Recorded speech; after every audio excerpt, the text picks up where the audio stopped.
Hi, this is Baxter and Blake with Bluewater Yacht Sales. You know, being in the industry, sometimes we take for granted the amount of fun we can have in boats, with boats, and just being around them day in and day out. And we forget what it can be like to be a first-time boater, or in fact, the whole process of buying a boat. It can really be intimidating for somebody that's never done it before or never spent time around the industry. So what we wanted to do for today is take a few minutes, kind of take a step back and answer some questions that somebody, quite frankly, may be too afraid to ask or too embarrassed to ask. So the age-old adage is, there's no stupid question, there's no dumb question, and in fact, getting these cleared up early in the process can probably save you a whole lot of time, money, and frustration. So I'm going to talk for a little bit. Blake is going to ask me some questions, and it's just going to be a natural conversation on what it's like to be a first-time boat buyer. One thing I will say is that there's no perfect boat. And what you want to do is think about how you're going to use the boat most of the time. Everybody wants that boat where they can pile 10, 15, 20 of their best friends out and go have a great day on the water. But in reality, it's probably only going to be your immediate family, your kids, or even just your wife or a fishing buddy. 1 or 2, 3 or 4 people. So the reason why I say that is because you might save a little bit of money in buying a little bit smaller of a boat instead of buying one that can accommodate 10, 15, 20 people, when in reality you don't really use it that often for that purpose. So kind of gonna open it up. Blake, any questions that you can think of immediately that pop off on the top of your head? Yeah, so I mean, first of all, we do new and used boats, and the process is very different, between the new and the used boat process. Can you talk a little bit about that difference? Absolutely, and actually I'll take it one step further. It's new, used, and brokerage boats. So sometimes being a yacht broker or a boat broker, we have the opportunity to offer other people's vessels for sale. So what that does is it gives us access basically to every boat that's on the market, not just our brands or the brands that we represent. So our team is very well educated on the whole industry, all of the different brands, because they can represent and they can go out and find a specific type of boat for a buyer. But also it can be a little bit more challenging because as a company, we may not be able to take a trade on a brokerage boat. Obviously, if it's a new boat or a used boat that we own, trades are much easily accommodated. But there's still options. Just because it's a brokerage boat doesn't mean that if you do have a boat, that it's not a possibility. The owner may be open to a trade, or we may be able to list and sell your boat first, or even purchase your boat. So there's just always options. And I would always seek an educated, a well-experienced broker to walk you through that. So new boats, used boats, brokerage boats. We touched a little bit on it on our finance interview. New boats can actually be a little bit easier to get into. You get better terms when it comes to financing, usually only about 10% down, where a used boat maybe 15, 20% down, and a little bit higher interest rates. So you actually might be able to afford a little bit bigger boat if you buy new. So just something to keep in mind. Okay, so say I'm a new boat buyer and I'm getting this process started for the first time. I'm looking online. I'm viewing some virtual tours. I've got my selection down to 2 or 3 choices. What's my next step? What does the process look like for buying a new boat? Man, you nailed it. Do your homework. The more information that you can get before you actually go into the showroom. It used to be where you would see a customer 10, 15 times before they ever pulled the trigger. Nowadays with the internet, a lot of times the customers are saying, hey, when can I get this boat in this color? So they already know when they're coming in the door. So just do your homework. But most importantly, make sure that your salesperson or your broker has done their homework as well. Research. Like I said, figure out how you're going to use the boat. Are you going to cruise with the family a lot more often than you go fishing, or you're going to go fishing a lot more than you're taking the family. So the reason why I say that is because those are the amenities that you're going to be looking for. Unfortunately, it's kind of like a car. There's no perfect one boat. But the great thing is, with today's center consoles, you can get a serious fishing boat with serious family amenities. So it keeps everybody happy. But the more boats that you can see, if you have a budget in mind, look at the different options and just do a lot of Google searching. Do your homework, talk to your buddies, and even if you have the opportunity to even charter a boat or rent a boat, possibly, go out with a buddy, but just do your homework. Well, so this is another question that comes up a lot. Let's say I'm shopping for a center console. I'm shopping for a 25-foot center console. The prices on a center console can vary greatly from the lower end to the higher end. What's the difference? I mean, why is the price so different? It's just like a car. You can get into a boat for little money, or you can get into a boat for a lot of money. It really depends on what you're looking for. So it is very, very true. You can buy I don't want to say cheap, but you can buy an inexpensive brand for a whole lot less money. And for some people, that's a perfect boat. If you're not using the boat very often, and you're dead set on having a toy, and you're not an avid or an enthusiast, I call it, it might be okay.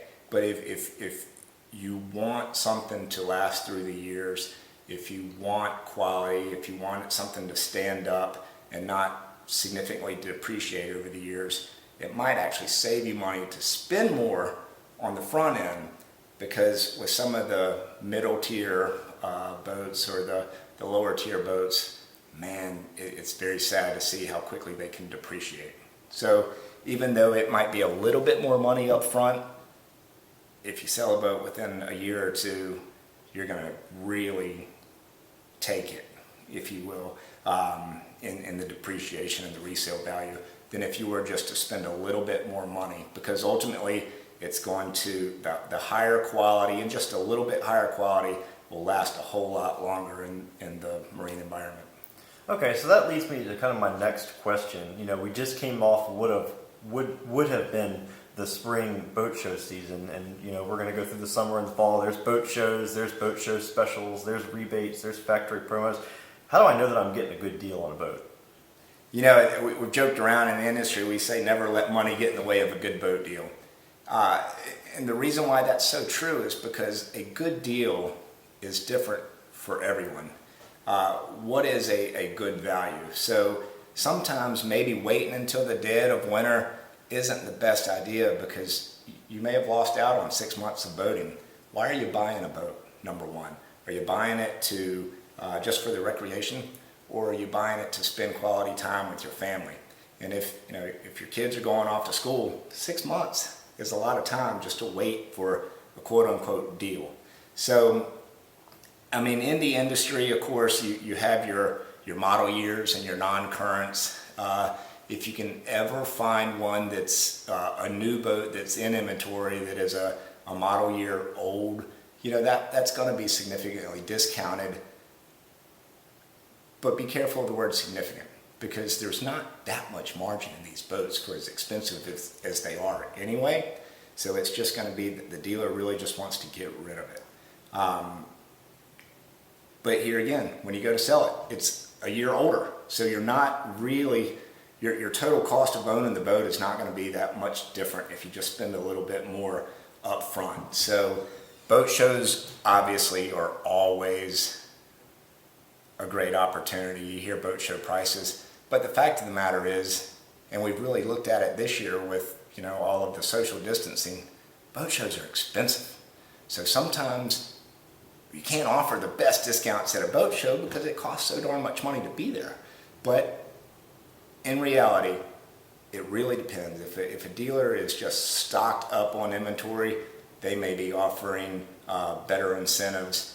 The factories sometimes offer incentives. So anytime that there is a factory back sale, you're going to get additional incentives. Or anytime there is a factory-backed warranty promotion, that those can really, really save you money in the long run. Okay. Well, another thing we see a lot of times is instead of a discount on a boat, you'll see extended warranties. What are you looking for in a warranty? What is a good warranty? So every manufacturer has their boat warranty. And what you're probably going to see is a hull warranty, which may be 10 years, 20 years. And then you're going to see the accessories warranty, which is basically is everything else inside the boat. And quite frankly, every manufacturer is different. And I will caution you though, don't look at the sales material. To really get an idea of what the warranty is, you got to read the small print. And please, please, please, please, please, whatever you do, stay away from the Facebook groups, because regardless of what you look for, you're going to have that group of people giving their opinion, and half the time it's going to be a wrong one. So again, a good place to start your research, but don't form your whole opinion on what you read on Facebook groups or The Whole Truth or other boating forums, because a lot of times it is in fact inaccurate information because somebody got upset. So what I encourage you to do is ask for the warranties. You're typically going to see a 1-year warranty or maybe a 3-year warranty. I call them gadgets and gizmos. Then you'll see a 5-year, 10-year lifetime warranty on the hull. And that's for the structure of the hull. And you never really, almost all boats in today's age are good products to some degree, a lot more so than years ago. So the actual hull warranty, we could go on for days. It's just not that big a deal compared to the other smaller things that could end up breaking over time. But the warranty for the engines obviously are a big deal. And I do encourage you that even if there's not a warranty promotion, ask about it, because you can always buy extended warranty directly from the manufacturer that can protect you for up to 6 years and sometimes even longer. Well, thanks for all the information about new boats. But say I'm not in the market for a new boat. I want to look at used. And I know a lot of our customers really struggle with the idea of the brokerage business and how that works, because it's really not like anything else. Is brokerage, is it more like buying a car, or is it more like buying a house? Exactly. It is exactly like buying a house. And I touched on it earlier. Bluewater, we're lucky enough to have 9 different locations and a huge team of brokers that have a tremendous amount of experience. And again, you're not set on one boat brand just because we carry that manufacturer. We can find anything that you're looking for. And it is, you talked about buying a house, it is very similar to that process where the broker can talk to you for a few minutes, get an idea of exactly why you're going to be using the boat, what you're looking for, and a lot of times they may be able to show you options that you've never even considered, and it might be exactly what you're looking for. And so in just a matter of minutes, instead of being stuck to 1 or 2 brands, you can see examples from any different price ranges and any different manufacturers, and they can be emailed to you, which is great on today's world of social distancing, or video walkthroughs, or they can even take you to the boats. But brokerage is a way that you can have your own buyer's agent, somebody looking out for your interest in finding you exactly what you're looking for, and whether it's based on specific type, make or model, or even price, they can really hone down what you're looking for and save you a lot of time. Thank you. So I've gotten pre-approved. I found the perfect boat. I've got a buyer's agent, and we've been looking at boats, and I found one. But sometimes there's not a whole lot of comps on the market to tell me what the price should be. How do I know that I'm getting a good boat in good condition?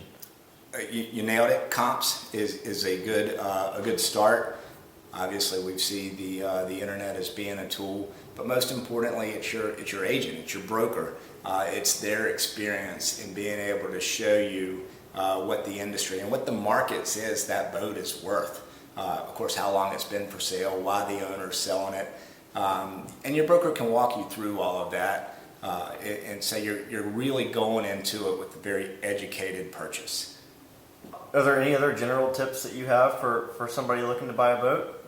make it fun. One of the things that I really see is people get stressed out, and it kind of takes the whole fun out of the reason why you're buying a boat. It should be a fun experience. It should be a family experience. You're asking for a tip. Make sure your wife knows. Just don't bring the boat home and say, "Look, honey, look what I got for the family." That doesn't go over very well. But get your family's involvement, because the more they're a part of the process, the more fun you guys will have as a group together. But again, make it fun and don't stress out. I joked a minute ago, don't let money get in the way of a good boat deal. Is find what you're looking for first, and then put your budget together afterwards. One thing that we say in the industry is the age-old adage of the 2-foot itis. Let's say somebody looks at a 25-foot boat. Yeah, I'm trying to decide between this 25 and this 27, and they decide to go ahead and go with the 25. Not really because of money, but just because they're thinking that that's all they're going to need, and sure, they're saving a few bucks.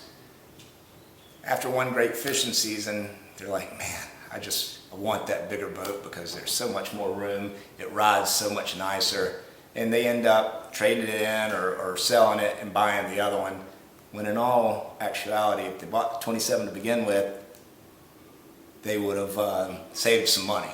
And that's the same when you're talking about a 52 or a 62. If you can afford it, go ahead and start with the bigger boat, because you will save money in the long run from trading it in and doing it over again. Okay, well, thank you, Baxter, for answering those questions for us, and thanks everybody for watching. If you have more questions, feel free to drop us some comments below, or private message us, and we'd be happy to accommodate any questions you have. Thanks, Blake.